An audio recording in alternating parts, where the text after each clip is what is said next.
میں بزدلی بھلا۔ وہ مڑ کر کیبن کی طرف جانے لگا۔ اس کا ارادہ یقیناً وہاں سے کوئی گن لا کر مجھے دور سے شوٹ کرنے کا تھا۔ جیسے وہ نظروں سے اوجھل ہوا میں حرکت میں آ گیا۔ اتنی دیر میں میرا جسم خاصی حد تک میرے قابو میں آ گیا تھا، مگر میں خاصی مشکل سے کھڑا ہوا تھا۔ ریڑھ کی ہڈی اور کمر میں خوفناک قسم کے درد کی لہریں اٹھ رہی تھیں، اور کھڑے ہونے پر ایک لمحے کے لیے وہی بجلی والی چمک ہوئی جو دماغ تک گئی تھی۔ پستول تلاش کرنے میں وقت کا ضیاع ہوتا، اس لیے میں ہر ممکن تیزی سے کیبن سے دور جانے لگا۔ میری عافیت اسی میں تھی۔ اب تک میں تنوں اور شاخوں کا سہارا لے کر چل رہا تھا، لیکن درختوں کے جھنڈ سے باہر آ کر جب مجھے اپنے بلبوتے پر چلنا پڑا تب مجھے صحیح معنوں میں تکلیف کا سامنا کرنا پڑا۔ اگر حالات اور مصائب نے مجھے غیر معمولی قوت برداشت نہ عطا کی ہوتی تو اس وقت میری چیخیں نکل رہی ہوتی۔ ذرا آگے جھاڑیاں تھیں، ایک بار میں ان میں گھس جاتا تو فاضلی کے لیے مجھے تلاش کرنا آسان نہ رہتا، اس لیے میں ہر ممکن تیزی سے چل رہا تھا۔ فاضلی کسی بھی لمحے واپس آ سکتا تھا اور مجھے جھنڈ میں نہ پا کر زخمی بھیڑیے کی طرح میری تلاش میں نکل کھڑا ہوتا۔ اب اس میں شبہ نہیں تھا کہ وہ مجھے قتل کرنے کا فیصلہ کر چکا تھا اور دیکھتے ہی مجھے گولی مار دیتا۔ میری طرف سے ہر ممکن تیزی کے باوجود فاضلی عین اس وقت نمودار ہوا جب میں جھاڑیوں میں داخل ہو رہا تھا۔ اس نے مجھے دیکھتے ہی شاٹ گن سے فائر کیا۔ گولی نہ جانے کہاں گئی۔ درمیان میں کوئی 200 گز کا فاصلہ آ گیا تھا، اس لیے شاٹ گن غیر مؤثر تھی۔ اس کے اگلے فائر سے پہلے میں جھاڑیوں میں داخل ہو گیا، مگر اب یہ حصار میرے لیے اتنا کارآمد نہیں رہا تھا کیونکہ فاضلی نے دیکھ لیا تھا کہ میں کہاں ہوں اور وہ سیدھا وہیں آتا۔ اگر میں اس کی لالمی میں جھاڑیوں تک آ جاتا تو اس وسیع رقبے پر پھیلی جھاڑیاں اسے کھنگالنا پڑتی اور میری بچت کا امکان بڑھ جاتا، لیکن اب وہ سیدھا یہیں آتا اور میرے پاس چانس کم رہ گیا تھا۔ مجھے جلد از جلد کوئی جگہ تلاش کرنی تھی جہاں میں کچھ دیر کے لیے پناہ لے سکوں۔ اس حالت میں میرے لیے مزید بھاگ دوڑ محال ہوتی جا رہی تھی۔ میں جھاڑیوں میں کوئی ایسی جگہ دیکھ رہا تھا جہاں میں چھپ سکوں اور فاضلی کو شک بھی نہ ہو۔ ایک چھوٹی اور کم اونچی جھاڑی کے پاس سے گزرتے ہوئے میرا پاؤں کسی گڑھے میں گیا اور میں گرتے گرتے بچا۔ میں نے جھک کر دیکھا، جھاڑی ایک گڑھے کی تہ میں اگی ہوئی تھی اور یہی وجہ تھی کہ اس کی اونچائی کم لگ رہی تھی۔ جانوروں نے اس کے پتے چڑھ لیے تھے، اس لیے اس کا حجم بھی کم تھا اور بظاہر یہ چھوٹی جھاڑی لگ رہی تھی، لیکن گڑھا پوری طرح چھپ گیا تھا اور جب تک بالکل جھک کر نہ دیکھا جائے گڑھا نظر نہیں آتا تھا۔ مجھے جگہ مناسب لگی اور میں کوشش کر کے اس گڑھے میں داخل ہو گیا جس کی تہ سے جھاڑی اگی تھی۔ یہاں جگہ بہت کم تھی، اس لیے مجھے اپنا جسم کمان کی طرح رکھنا پڑا، تب کہیں جا کر میں گڑھے میں پورا آیا۔ لیکن بیٹھنے کی وجہ سے تکلیف بڑھ گئی، اس لیے میں یوں لیٹ گیا جیسے آدمی سردی لگنے پر نیند کے دوران کروٹ لے کر اور گھٹنے سکڑ کر سینے سے لگا لیتا ہے۔ اس پوزیشن میں مجھے آرام ملا اور میں نسبتاً آسانی سے گڑھے میں سما گیا۔ میری کوشش تھی کہ میری کسی حرکت سے جھاڑی نہ ہلے۔ فاضلی یقیناً جھاڑیوں میں آ چکا تھا اور مجھے تلاش کر رہا تھا۔ میں جب اسے نظر نہ آتا تو وہ سمجھ جاتا کہ میں کہیں چھپ گیا ہوں اور پھر وہ مجھے جھاڑیوں میں تلاش کرتا۔ کچھ دیر بعد اس کے قدموں کی آواز آنے لگی، پھر اس کی بھی آواز آئی۔ شہباز، مجھے معلوم ہے تم یہیں کہیں چھپے ہوئے ہو، میں جلد تمہیں تلاش کر لوں گا اور کتے کی موت ماروں گا۔ وہ جھاڑیاں ہٹا ہٹا کر دیکھ رہا تھا اور رفتہ رفتہ اس جھاڑی کے پاس آتا جا رہا تھا جس کے نیچے میں موجود تھا۔ فاضلی قریب آتا جا رہا تھا۔ وہ جس طرح ایک ایک جھاڑی کو ٹٹول رہا تھا، مجھے قطعاً خوش فہمی نہیں تھی کہ وہ اس جھاڑی کو دیکھے بغیر چھوڑ دے گا۔ اس نے میری حالت دیکھ لی تھی اور جان گیا تھا کہ اس حالت میں میں زیادہ دور نہیں جا سکتا، اس لیے وہ سکون سے ایک ایک جھاڑی کو ٹٹول رہا تھا، اس یقین کے ساتھ کہ جلد یا بدیر وہ مجھ تک پہنچ جائے گا۔ مگر قدرت کو کچھ اور ہی منظور تھا۔ فاضلی اس جھاڑی کے اتنے پاس آ گیا تھا کہ اس کے جوتے بھی دکھائی دے رہے تھے۔ وہ شاٹ گن کی نال سے جھاڑیاں ٹٹول رہا تھا۔ پھر وہ جھاڑی کے پاس آ کھڑا ہوا تو میں نے سانس بھی روک لیا۔ وہ شاٹ گن کی نال سے پتے ہٹا رہا تھا اور کسی بھی لمحے کوئی شاخ ہٹاتا اور اسے میرا دیدار نصیب ہو جاتا۔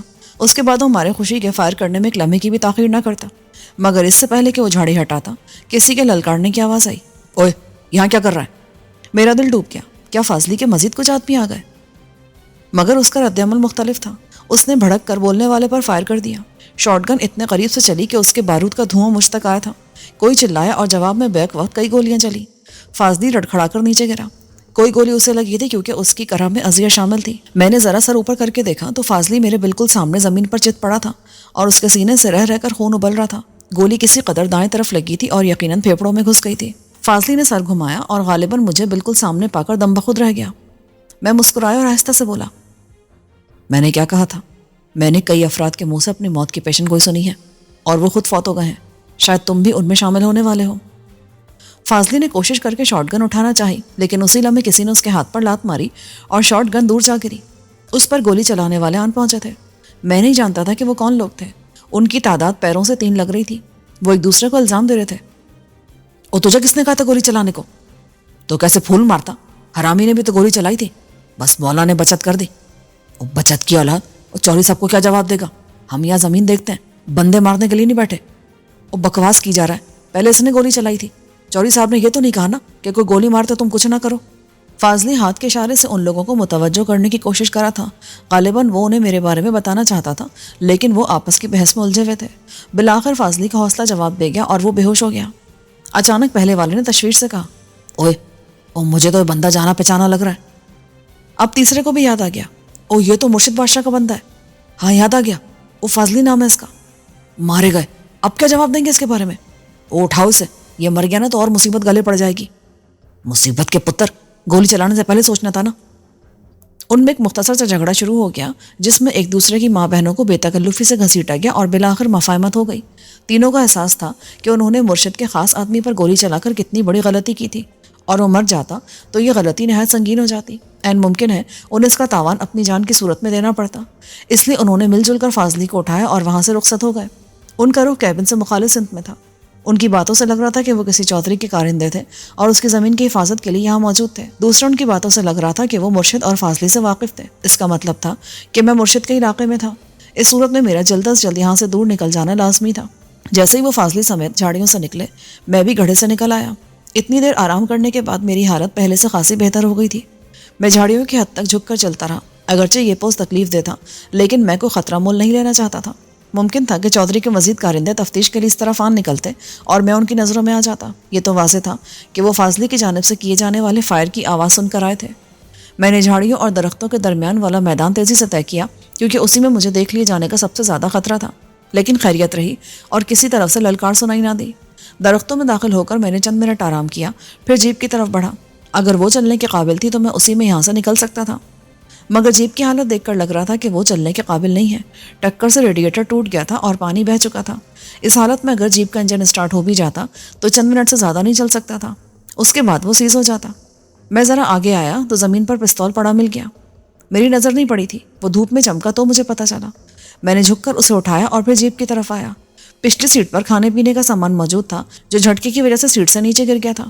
پانی کی بوتل محفوظ تھی، اس کا ڈھکن بند تھا، اس لیے پانی بہہ جانے سے بچ گیا تھا.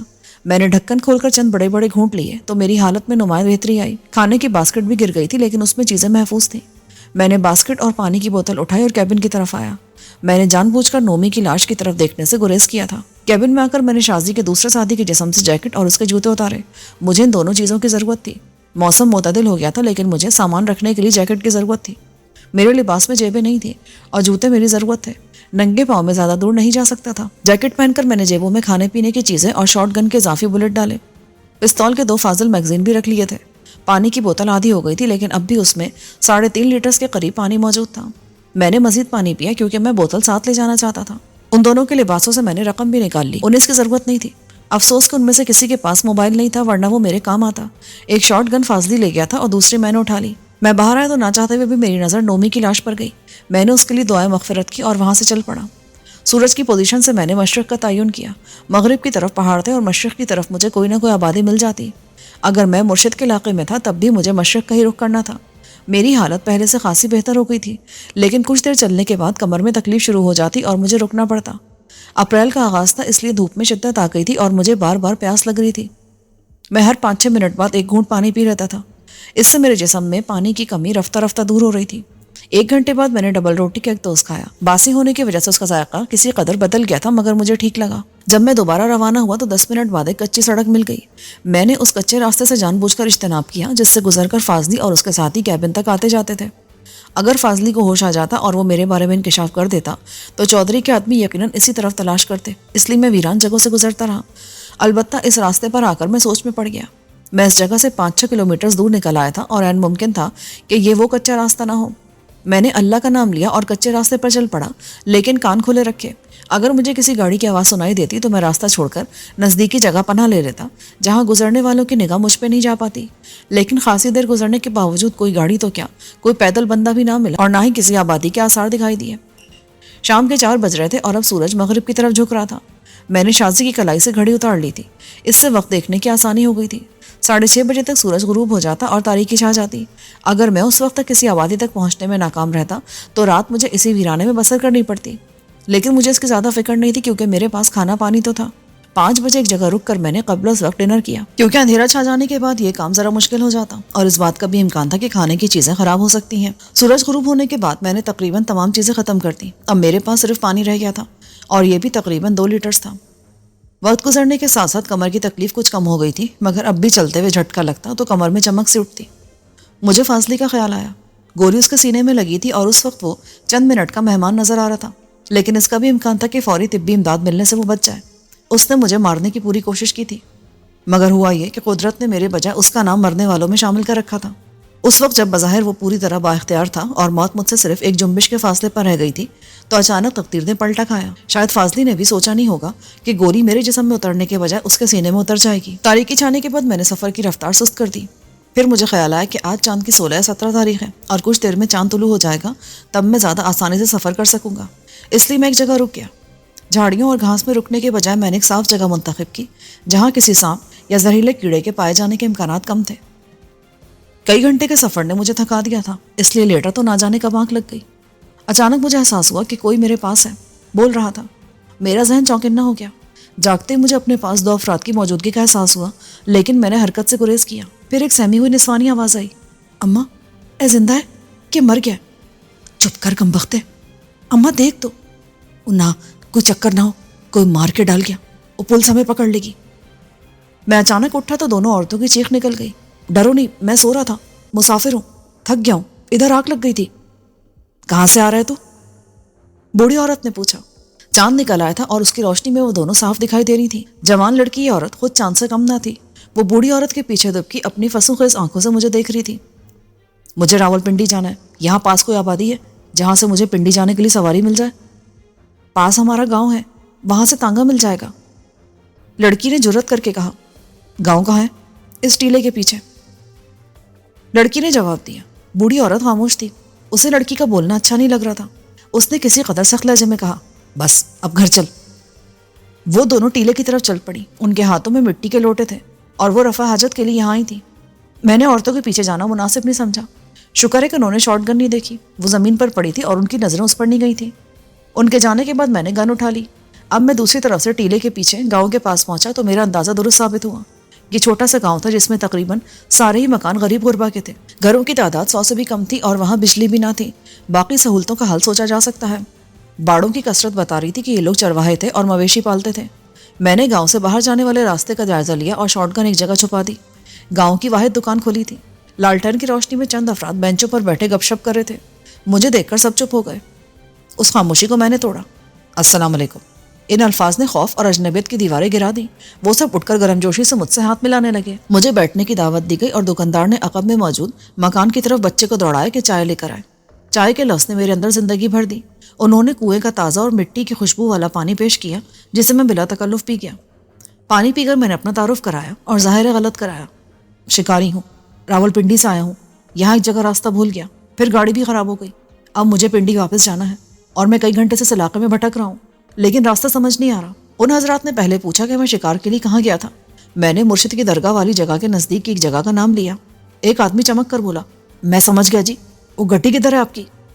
یہ تو مجھے بھی نہیں معلوم، شہر جاؤں گا تو مدد لے کر آؤں گا، میرا سامان بھی گاڑی میں بند پڑا ہے، بس کھانے پینے کا سامان لے کر چلا تھا۔ انہوں نے کچے نقشے کی مدد سے سمجھایا کہ میں پنڈی سے کوئی 15 میل دور تھا اور مجھے یہاں سے پنڈی لے جانے کے لیے تانگا مل سکتا تھا، لیکن وہ مجھے نزدیکی سڑک تک لے جاتا جہاں رات کو بھی ٹریفک چلتا ہے اور مجھے پنڈی جانے کے لیے کوئی نہ کوئی سواری مل جاتی۔ تانگے والے کو بلایا گیا۔ در حقیقت یہ ریڑھا تھا جس پر روز صبح شام دودھ رکھ کر شہر لے جایا جاتا تھا۔ اسے تانگا کہنا ایسا ہی تھا جیسے کسی کمرشل پک اپ کو کار کہنا، مگر یہ تانگے سے یوں بہتر تھا کہ اس میں جھٹکے کم لگتے۔ تانگے والے سے پہلے چائے آ گئی جو خاص دیہاتی طرز کی تھی۔ دودھ میں چند دانے پتی کے ڈال کر اسے پکایا گیا تھا۔ میں چائے پی کر روانہ ہونے کو تیار تھا۔ خوش قسمتی سے دکان والے کے پاس پیناڈول بھی تھی۔ میں نے اس سے ایک پتا لے لیا، 2 گولیاں اسی وقت کھا لی۔ دکاندار میری مہمان نوازی پر آمادہ تھا لیکن میں نے منع کر دیا۔ ریڑھا ایکسپریس سواری تھی اور اس پر دودھ کے فولادی ڈرم رکھے جاتے تھے، لیکن میں ڈرم نہیں انسان تھا، اس لیے ریڑھے کی ناہموار سطح پر میرے لیے بے شمار تکلیف کے اسباب تھے۔ اس کا حل یہ نکالا گیا کہ دکان والے نے گھر سے ایک روئی کا گدا منگوا کر اس پر بچھا دیا۔ میں آرام سے بیٹھ گیا۔ ان لوگوں کے خلوص اور مہمانداری نے مجھے متاثر کیا تھا، لیکن میں نے غلطی سے بھی ایسا کوئی سوال نہ کیا جو بعد میں میری نشاندہی کا باعث بن جاتا۔ میں تو یہاں سے جا رہا تھا، لیکن یہ معصوم لوگ فاضلی یا چودھری کے عتاب کا نشانہ بن سکتے تھے۔ راستہ کچا تھا مگر گدے کی وجہ سے آسانی سے طے ہو گیا۔ میں باقاعدہ لیٹ کر سفر کرتا رہا۔ آدھے گھنٹے بعد ریڑھے والے نے مجھے ایک پکی سڑک کے کنارے اتارا۔ رات کے 10 بج رہے تھے اور سڑک ویران تھی، لیکن ریڑھے کے مالک نے مجھے یقین دلایا کہ یہاں وقفے وقفے سے بسیں گزرتی ہیں۔ دوسری ٹریفک بھی چلتی رہتی تھی. وہ ہاتھ ملا کر جانے لگا تو میں نے اسے زبردستی 200 روپے تھما دیے. وہ خوش ہو کر اور بار بار سلام کرتا ہوا گیا. آدھے گھنٹے بعد تو نہیں لیکن پون گھنٹے بعد ایک بس نمودار ہوئی جو پنڈی کی طرف جا رہی تھی. رات کے اس وقت بھی یہ مسافروں اور ان کے اسباب سے لبالب بھری تھی، مگر رکنے پر پتہ چلا کہ بس بارات لے کر واپس جا رہی ہے. مجھے چھت پر موجود بارات کے ساتھ بیٹھنے کا اعزاز حاصل ہوا. دولہا بھی وہیں موجود تھا اور دلہن نیچے زنانہ کمپارٹمنٹ میں تھی. بارات پنڈی سے بھی کہیں آگے واپس جا رہی تھی. یہ شہر میں داخل نہیں ہوتی لیکن مجھے شہر کے پاس اتار دیتی. آدھے گھنٹے بعد میں ایک ٹیکسی میں پنڈی کی طرف جا رہا تھا. راجہ بازار میں ساری رات کھلے رہنے والے ایک ہوٹل سے میں نے عبداللہ کو کال کی. شہباز صاحب؟ اس نے بے یقینی سے کہا. ہاں یار، اب تک تو تم لوگوں کو عادی ہو جانا چاہیے. میں ایسے غائب ہو کر واپس آ جاتا ہوں.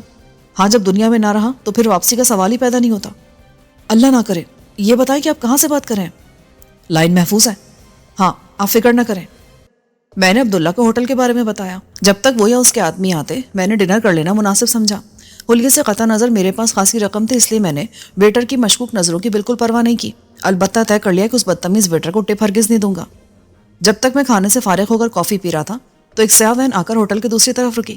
میں چوکننا ہو گیا، لیکن جب وین سے عبداللہ 2 افراد کے ساتھ اترا تو میرے تنے اعصاب ڈھیلے پڑ گئے. عبداللہ اپنے آدمیوں کو باہر چھوڑ کر اندر آیا اور آتے ہی مجھے دیکھ لیا. وہ سیدھا میرے پاس آیا اور بلا تمید بولا، فوراً چلیں، حالات ٹھیک نہیں ہیں. آپ کا اس طرح منظر عام پر ہونا ٹھیک نہیں. میں بل پہلے ادا کر چکا تھا، اس لیے فوری روانگی میں کوئی رکاوٹ نہ تھی. عبداللہ کا لہجہ بتا رہا تھا کہ حالات واقعی گمبھیر ہیں، لیکن میں نے سوال جواب کسی جگہ پہنچنے تک کے لیے ملتوی کر دیے. سیاہ وین میں مزید 3 افراد تھے. ایک ڈرائیور اور 2 مسلح افراد موجود تھے. گویا عبداللہ 5 افراد کے ساتھ آیا تھا، لیکن سیاہ وین چلی تو مزید 2 گاڑیاں اور حرکت میں آئیں. ان میں سے ایک وین کے پیچھے اور ایک آگے نکل گئی. میں نے عبداللہ کی طرف دیکھا تو اس نے سر کی جنبش سے تصدیق کی کہ یہ اس کے آدمی تھے. گویا وہ پوری تیاری کے ساتھ آیا تھا. اگر کوئی مداخلت کرتا تو اسے اس کا بھرپور جواب دیا جا سکتا تھا. لیکن سیاہ وین کا رخ عبداللہ کی کوٹھی کی طرف نہیں تھا، اس لیے میں نے پہلا سوال ضروری سمجھا. ہم کہاں جا رہے ہیں؟ پنڈی میں ایک جگہ. اسلام آباد میں ہتھیاروں کے ساتھ نقل و حرکت مشکل ہو گئی ہے. میں چونکا. تم نے کوٹھی چھوڑ دی؟ سعدیہ اور مونا کہاں ہیں؟ وہ سفیر صاحب کے ساتھ حویلی جا چکی ہیں. بیتو اور مانی بھی وہیں ہیں. کب گئے وہ؟ 3 دن ہو گئے. وسیم اور دوسرے لوگ؟ سب اپنی اپنی جگہوں پر ہیں اور خیریت سے ہیں. میں نے سکون کا سانس لیا، ورنہ سیری کے دنوں میں مجھے سب سے زیادہ یہی خیال پریشان کرتا تھا کہ میرے ساتھی جذباتی ہو کر کوئی ایسا قدم نہ اٹھا لیں کہ انہیں خود نقصان پہنچ جائے. مگر انہوں نے عقل مندی کا ثبوت دیا تھا. اس دوران میں انہوں نے کرنے والا کام کر لیا تھا، یعنی مونا اور سعدیہ کو حویلی پہنچا دیا تھا. یہی نہیں بلکہ عبداللہ نے مزید 4 تربیت یافتہ آدمی بھی وہاں بھیج دیے تھے، جبکہ 6 ایجنسی والے گارڈز وہاں پہلے سے ہی تھے. مانی حویلی کی الیکٹرانک سیکیورٹی کرنے گیا تھا. تمام آلات اس نے میرے ساتھ مل کر پہلے ہی حاصل کر لیے تھے. وہ لوگ یہاں سے زیادہ محفوظ تھے. عبداللہ سے موبائل لے کر میں نے حویلی کال کی اور جب تک ہم اپنے ٹھکانے پر پہنچے میری تقریباً سبھی سے بات ہو گئی. صرف سویرا رہ گئی تھی اور میں چاہنے کے باوجود کسی سے نہ کہہ سکا کہ اس سے میری بات کرا دے. پھر یہاں وین میں بھی سب موجود تھے. نیا ٹھکانہ فیض آباد کے پاس ایک کوٹھی تھی. یہ جگہ مری روڈ سے زیادہ دور نہیں تھی. یہ زیادہ بڑی نہیں تھی لیکن اس کی 2 خوبیاں تھیں. ایک تو اس کے دونوں طرف گلی تھی اور طویل ڈرائیو وے ایک گیٹ سے دوسرے گیٹ تک تھا. آنے جانے کے لیے کوئی بھی گیٹ استعمال کیا جا سکتا تھا. دوسرے اس کے دائیں بائیں کوئی مکان نہیں تھا، اس لیے آبادی میں ہوتے ہوئے بھی آبادی سے الگ تھی. میں اندر آیا تو مجھے اندازہ ہوا کہ کوٹھی باہر سے خالی اور خاموش لگ رہی تھی لیکن اندر سے پوری طرح آباد تھی. وہ اس طرح کہ عبداللہ کی کوٹھی والے تقریباً تمام افراد یہاں نظر آ رہے تھے. میں نے عبداللہ کی طرف دیکھا. لگتا ہے تم نے مستقل ٹھکانہ بنا لیا ہے. ایسا ہی سمجھ لیں. میں کچھ عرصے سے چکر میں تھا کہ کوئی مناسب جگہ ملے جسے دشمنوں سے چھپ کر حاصل کیا جا سکے. اتفاق سے کوٹھی بک رہی تھی. مالک باہر جا رہا تھا. میں نے سامنے آئے بغیر ایک وکیل کے توسط سے خرید لی. پھر اسی وکیل کی مدد سے یہاں کام کراتا رہا اور جب ہمیں ضرورت پڑی تو یہاں منتقل ہو گئے. یہ پہلی کوٹھی کی طرح بڑی اور پرآسائش تو نہیں ہے لیکن سیکیورٹی کے لحاظ سے اچھی ہے. پہلی منزل تو صرف نشست گاہ، ملازموں اور دوسرے کاموں کے لیے مخصوص تھی. دوسری منزل پر رہائشی کمرے تھے. نیچے 8 کمرے تھے تو اوپر بھی 8 کمرے تھے اور ان میں سے 5 مکمل بیڈ رومز تھے. باقی کو بھی اس مقصد کے لیے استعمال کیا جا سکتا تھا. اس کے علاوہ ایک بڑا سا لاؤنج تھا. عبداللہ نے اوپر آتے ہوئے کافی کا کہہ دیا تھا. پھر اس نے مجھے ایک بیڈ روم دکھایا. یہ آپ کے لیے ہے، یہاں آپ کا سامان بھی آ گیا ہے، اگر چاہیں تو باتھ لے کر چینج کر لیں. میں تولیہ لے کر باتھ روم چلا گیا. 10 منٹ بعد میں باتھ روم سے نہا کر نکلا تو ایسا لگا جیسے گزشتہ دنوں کے مصائب بھی پانی کے ساتھ بہا آیا ہوں اور بالکل ہلکا پھلکا ہوں. ایک آرام دہ ٹراؤزرز اور ٹی شرٹ پہن کر میں لاؤنج میں آیا تو کافی اور دوسری چیزیں آ چکی تھیں. عبداللہ نے کہا، وسیم صاحب بھی روانہ ہو چکے ہیں، وہ 10-15 منٹ میں یہاں پہنچ جائیں گے. ٹھیک ہے. سندباد جہازی کے نئے سفر نامے کی تفصیل اس وقت تک کے لیے ملتوی کی جاتی ہے. یہ آپ نے ٹھیک فرمایا. اچانک ہی کسی نئے سفر پر لے جائے جاتے ہیں اور واپسی کے بعد حیرت انگیز کہانیاں سناتے ہیں. راجہ صاحب کیسے ہیں؟ ٹھیک ہے. درمیان میں ان کی طبیعت خراب ہوئی تھی لیکن اب بہتر ہے. وہ آپ کے بارے میں روز پوچھتے ہیں. اللہ ان کو صحت دے. پھر میں نے نادر کا پوچھا. وہ بدستور سرکاری تحویل میں ہے, اس نے کچھ انکشافات بھی کیے ہیں. عبداللہ نے معنی خیز انداز میں کہا, کیسے انکشافات؟ ایک تو یہ کہ مرشد کے ڈیرے یعنی نام نہاد درگاہ پر غیر ملکی آ کر رکتے ہیں اور اپنے حلیے اور ڈیل ڈول سے وہ کسی خاص شعبے سے متعلق لگتے ہیں. Commandos type? درست کہا آپ نے. جب وہ آتے ہیں اور عام طور سے گروپ کی صورت میں آتے ہیں تو درگاہ کو عارضی طور پر عام لوگوں کے لیے بند کر دیا جاتا ہے. یہ نادر کا مشاہدہ ہے یا وہ اس بارے میں کچھ جانتا ہے؟ میرا خیال ہے کہ جانتا ہے لیکن بتا نہیں رہا. اس کا کہنا ہے کہ اسے یہ بات اس کے ایک آدمی نے بتائی ہے جو درگاہ میں ہوتا ہے اور نادر کا وفادار ہے.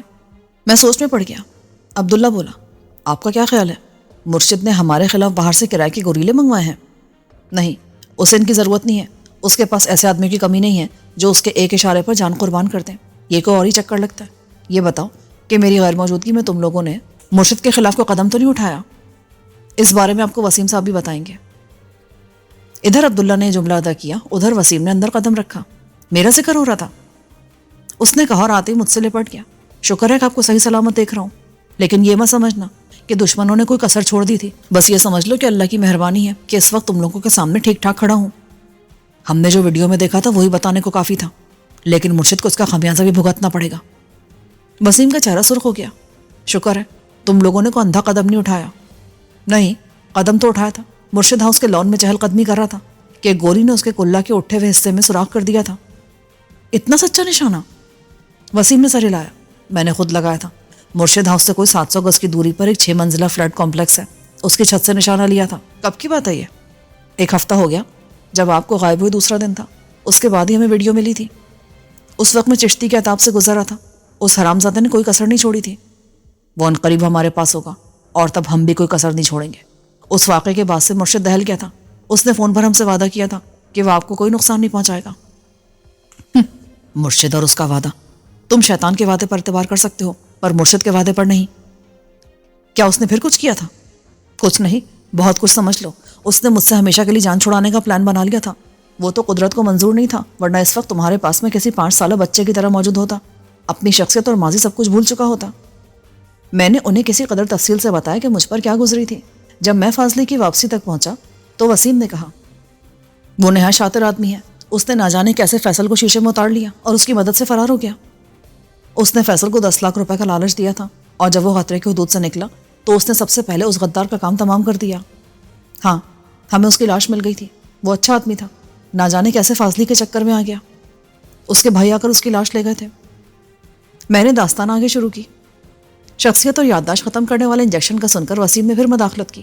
مجھے معلوم ہے, ایک جاپانی کمپنی نے چند سال پہلے بنائے تھے کہ وہ مجرم جو کسی صورت سدھر نہیں سکتے اور وہ جیل میں بھی سکون سے نہیں رہ سکتے, ان کو یہ انجیکشن لگا کر مسئلہ ختم کر دیا جائے.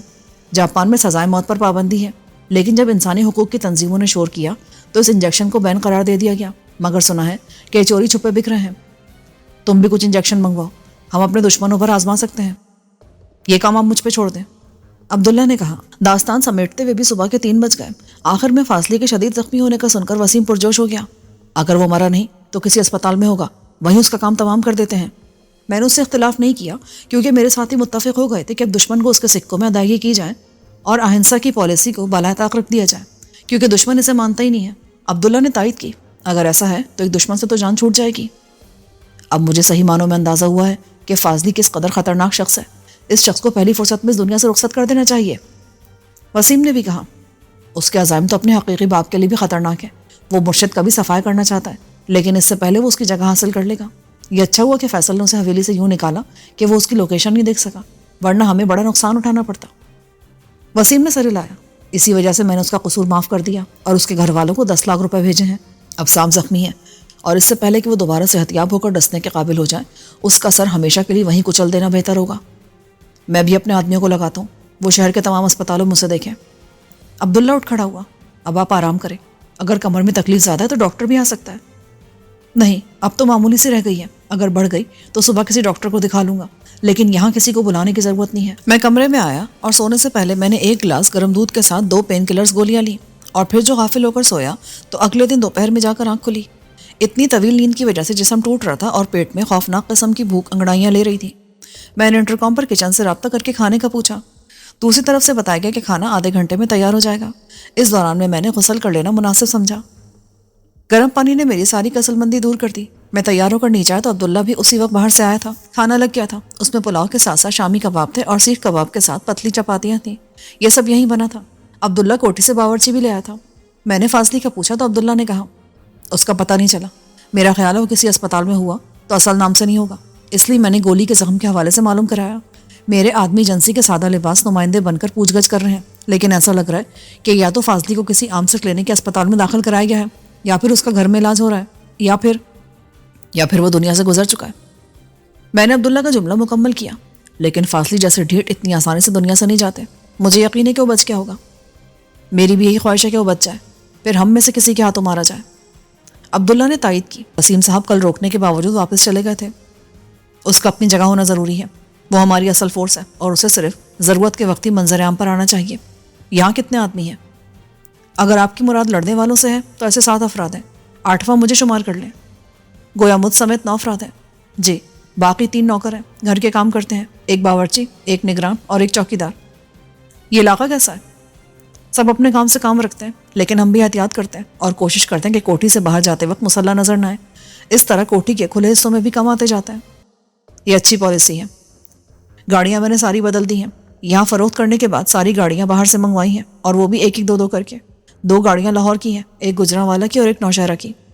یہ بھی اچھا ہوا، سوائے کمیونیکیشن وین کے تقریباً ساری گاڑیاں دشمن کی نظروں میں آ چکی تھیں، اور شاید ہمیں ان کی مدد سے تلاش کر لیا جاتا۔ یہی سوچ کر میں نے ایک روٹین پالیسی سوچ لی ہے۔ 1 مہینے بعد ان کی جگہ 4 دوسری گاڑیاں آ جائیں گی۔ اس کے لیے میں نے وہیں کے آٹو ایجنٹ سے بات کی ہے۔ وہ گاڑیاں آئیں گی تو انہیں یہیں فروخت کر دیا جائے گا۔ اس میں کچھ رقم زیادہ لگے گی، لیکن ہمیں تحفظ حاصل ہو جائے گا۔ کوشش کرنا گاڑیاں زیادہ پرانی نہ ہوں اور کام میں بہترین ہو۔ ایاز کہاں ہے؟ اس کی ماں کی طبیعت خراب تھی، وہ گھر گیا ہوا ہے۔ ماں سے مراد ایاز کی خالہ تھی جس نے اس کی پرورش کی تھی۔ ایاز مخلص آدمی ہے، لیکن اب اس پر گھر اور بیوی کا بوجھ آ گیا ہے۔ میں نے اس سے اس سلسلے میں 1-2 بار بات کی ہے، لیکن وہ ہمارا ساتھ چھوڑنے پر راضی نہیں ہے۔ یہ بھی ہے، اللہ نے ایسے مخلص ساتھی دیے ہیں جو ہر قدم پر میرے ساتھ ہوتے ہیں اور کبھی چھوڑ کر جانے کے لیے تیار نہیں ہوتے۔ کھانے کے بعد میں نے ایاز سے رابطہ کیا۔ میری آواز سن کر وہ خوش ہو گیا۔ مجھے وسیم صاحب سے اطلاع مل گئی تھی کہ آپ واپس آ گئے ہیں، میں آج روانہ ہو جاؤں گا۔ نہیں، تم ابھی وہیں رکو۔ والدہ کی طبیعت کیسی ہے؟ پہلے سے بہتر ہے، لیکن آپ منع کیوں کر رہے ہیں؟ ابھی تمہاری ضرورت نہیں ہے، تمہیں معلوم ہوگا عبداللہ والی کوٹھی چھوڑ دی ہے۔ اکثر لوگ میری حویلی جا چکے ہیں۔ وسیم کا سیٹ اپ الگ ہے، ہم ایک نئی جگہ شفٹ ہو گئے ہیں۔ میں کل رات آیا ہوں اور ابھی کچھ دن حالات کا جائزہ لینا ہے۔ جیسے آگے کا کوئی فیصلہ ہوا تم آ جانا، لیکن فی الحال تم اپنی والدہ کی خدمت کرو اور شاہین کو ٹائم دو۔ یہ کہیں آپ مجھے آرام تو نہیں دے رہے؟ ارے نہیں یار، سچ کہہ رہا ہوں، فی الحال یہ امن ہے، جب کوئی مارکا ہوگا تب دیکھا جائے گا۔ ٹھیک ہے، میں کچھ دن اور رک جاتا ہوں۔ نہیں، تم تا حکم ثانی گھر پر رہو گے اور رابطے میں بھی محتاط رہو، کیونکہ دشمن ہمارا خاتمہ چاہتا ہے۔ اگر ذرا بھی خطرہ محسوس کرو تو گھر والوں کو کہیں اور شفٹ کر دینا۔ ٹھیک ہے، لیکن جیسی میری ضرورت ہو آپ لازمی مجھے بتائیں گے۔ دشمنوں سے گھرے انسان کو اللہ کے بعد سب سے زیادہ ضرورت جانثار دوستوں کی ہوتی ہے۔ یہ بتاؤ، تمہارے پاس رقم ہے؟ ہاں، عبداللہ نے آتے وقت مجھے 50,000 دیے تھے۔ اگر مزید ضرورت ہو تو بلا تکلف کہہ دینا۔ ایاز سے بات کر کے مجھے صابر کا خیال آیا۔ اسے روانہ ہوئے 7 دن ہو چکے تھے۔ میں نے جس دن صابر کو مظفر آباد جانے کے لیے چھوڑا تھا، اسی دن چشتی کے اسکواڈ نے مجھے اٹھا لیا تھا، اور آج اس واقعے کو 8واں دن تھا۔ مجھے شازیہ کا خیال آیا۔ اس کے بارے میں نے عبداللہ سے پوچھا نہیں تھا۔ کھانے کے بعد عبداللہ کہیں چلا گیا تو میں نے ایک ملازم سے پوچھا۔ وہ باہر نکلے جناب۔ ملازم کوٹھی سے آیا تھا، تمہیں یاد ہے کچھ دن پہلے ایک نئی لڑکی آئی تھی، وہ کہاں ہے اب؟ وہ تو جی سعدیہ بیوی اور مونا بیوی کے ساتھ چلی گئی تھی، ملازم نے جواب دیا۔ یعنی وہ حویلی چلی گئی تھی اور عبداللہ اس کا ذکر کرنا بھول گیا تھا۔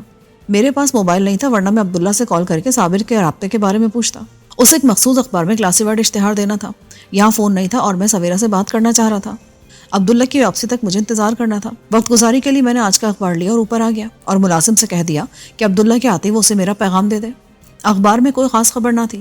ایک چھوٹی سی خبر مرشد کے بارے میں تھی کہ اس نے جو نئی پارٹی جوائن کی تھی، اس کی طرف سے ایک جلسے میں خطاب کرتے ہوئے اس نے فکر انگیز انکشافات کیے تھے۔ یہ وہی انکشافات ہیں جو ہمارے سیاستدان ملک کے قیام سے لے کر آج تک کرتے آئے ہیں۔ مثلاً یہ کہ ملک خطرے میں ہے، اندرونی اور بیرونی سازشیں جاری ہیں، ملک ایک نئے خطرے کی طرف بڑھ رہا ہے، اور ان سب باتوں کا لب لباب یہ ہوتا ہے کہ نئی قیادت لائی جائے۔ مرشد نئی پارٹی میں زیادہ سرگرم تھا اور یقیناً وہ آنے والے الیکشن میں کوئی بڑا عہدہ حاصل کرنے کے چکر میں تھا۔ اس کی نظر کسی اہم وزارت پر لگی ہوگی۔ MNA اور MPA بننا اس کے لیے کوئی مسئلہ نہیں تھا، بلکہ اس کے اپنے علاقے میں قومی اسمبلی اور 2 صوبائی اسمبلی کی نشستیں پکی تھیں۔ پارٹی کے لیے بھی یہ کشش انگیز چیز تھی۔ میں نے محسوس کیا کہ اگر مرشد آنے والا انتخاب جیت جاتا ہے اور حکومت میں کوئی اہم عہدہ بھی حاصل کر لیتا ہے تو اس کی فرعونیت مزید بڑھ جائے گی۔ اس سے پہلے اسے روکنا لازمی تھا۔ اس وقت وہ پھنسا ہوا تھا۔ نادر غائب تھا۔ اس کا دست راس اور ناجائز بیٹا فاضلی اگر مرا نہیں تھا تب بھی شدید زخمی ضرور تھا۔ اس کے سارے پلان ناکام ہو رہے تھے اور وسیم نے اس کے کلے میں سوراخ کر کے اسے عملی طور پر سمجھا دیا تھا کہ اب اس کے مقابل کتنے طاقتور ہو چکے ہیں۔ یہی وجہ تھی کہ وہ مجھے جسمانی نقصان پہنچاتے ہوئے ڈر رہا تھا۔